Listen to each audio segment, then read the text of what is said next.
So I'd like to start by welcoming Dennis Diesel to Rhode Island. Really pleased that you're here today, 1 week into your new post as a regional administrator of EPA. I know I got on your calendar your first morning because truly EPA is a critical partner for us, and working together with you and your office and your team is so important to the work that we have to do on the environment. So please keep coming to Rhode Island. This project, before I conclude, I want to name some of the people who are here, but I want to also talk a little bit about the history of the project and the significance of the project. Like many of you, I've been involved in this project for a long time, but well before that, John Leo of our emergency response, who still works at DEM, came here after some drums were discovered as part of a building excavation project. And that also, I think, was in the late 70s, early 80s. And DEM has been involved in this project since that time, helping to excavate those drums, working closely with the Department of Health, the EPA, and of course the City of North Providence. Over the years, the project has continued to evolve, and one of the really significant aspects was the engagement of the Woonasquatucket River Watershed Council. So I want to acknowledge both Alicia, who's the current executive director, and Jane Sherman, who was the executive director at the time. Thank you both. Their engagement in saying that we deserve to have clean rivers running through our communities, running through our urban communities, has been really critical. So DEM started out first with the drum removals, but then when some dioxins were found in eels at Riverside Mills, an area at the time that was a blighted area, and now is a gorgeous park. That's, I think, when this upped the ante on this project. Anna Krasko was involved since the beginning from EPA. She was mentioning, was on the front page of the New York Times. I had recently moved up to work for Senator John Chafee.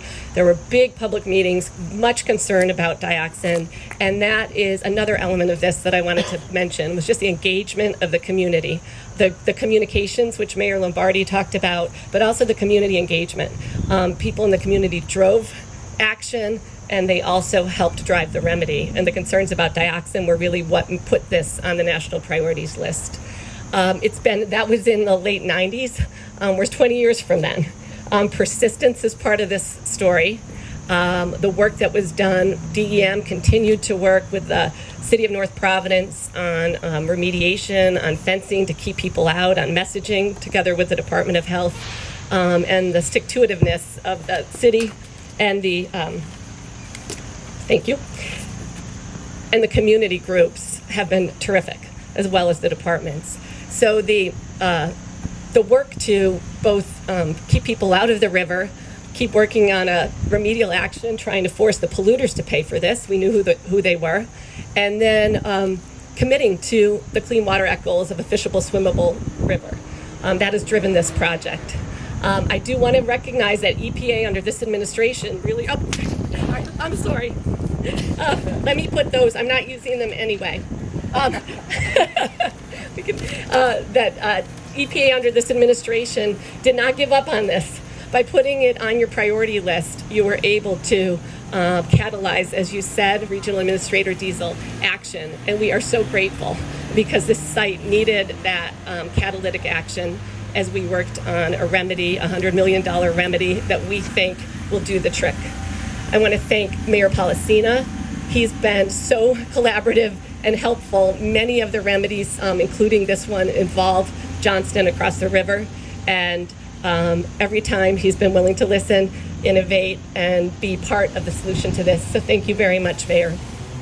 I think so now we're finally 40 or 50 years later doing the cleanup. You can see the trucks behind me, and it's just such a relief to people in this community that we're finally going to see this cleanup happen. So what do I think are the lessons? I think first that as we look at these rivers running through our urban communities, they can be restored.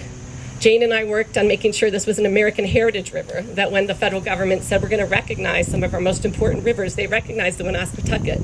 And over the years working together, we've cleaned up sites, created parks, brought wildlife back. And this project is going to help that rewilding of this river, bringing it back so that it can be a recreational resource so that we don't have to tell children and landowners to fence it off and to stay out of it. So I think that's the most significant part.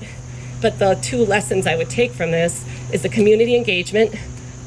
Polly Reynolds, the Woonasquatucket River Watershed Council, many people have been working on this for decades, bringing it to the attention, participating and looking at the technical aspects, pushing for a cleanup. And that persistence also is true of the DEM staff. So I also want to mention the people who were involved. Lou Macaron is here. Where are you, Lou? Lou was a project manager earlier. He testified in Congress. He's testified in court. Leo Hellistead is the head of the Office of Waste Management. Before that, Terry Gray was the Office of Waste Management involved in this. He's now the deputy director. We have Susan Forcier is here from our legal team. The work with the Department of Justice on trying to get a remedy required countless hours of legal work. Gary Jablonski's here from our Office of Waste Management. And Matt DiStefano is not here, but has also been very, very involved. And like Anna Krasko and Brian Olson, the head of the Superfund program, they have dedicated their expertise and their commitment to making this happen. And I'm just so grateful and so impressed to the team at DEM and the team at EPA. Thank you so much. And then I think I'll just close by saying, I mentioned to Dennis Diesel, the environment is not a political issue.